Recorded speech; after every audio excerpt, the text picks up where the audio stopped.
machiegni.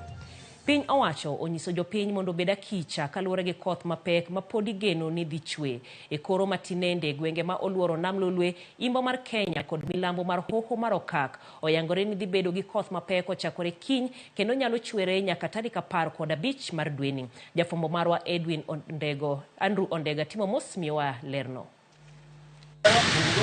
En koth ma pod medo saso moko kuom gwenge mag Kenya kasani jokor chal mar lwasi osefwenyo ni koth medo jimbore gwenge ma oluoro Nam Lolwe, gwenge mag Imbo mar Kenya kod milambo mar Hoho mar okak.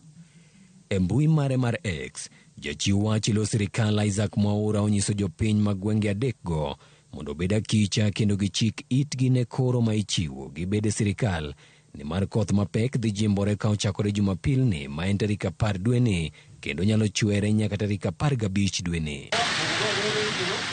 Matimore ka odiochieng' manyoro, Mwaura ne oyango ni kwan ji ma wito ngimagi nikech oula medore nyaka ne koth chakre dwe mar 10 higani.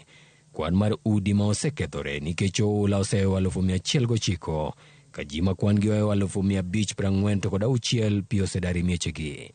Moko kuom jodbura bende omedo jiwo jopiny mondo kaw ting' mar ritruok kaka yor geng'o midhiero ma El Nino kelo. It is at this critical time during the El Nino, then the governors should come out and be able to assist on the funds that are normally set aside as emergency funds. The issue of El Nino is not a Dr. William issue, it's not an Azimio issue, it's a Kenyan issue. And leaders should lead by front so that we continue rescuing our own people. Andrew Ondego, Ramogi TV. Rowere pinje Afrika onyis mondo bede lai mambele mar loko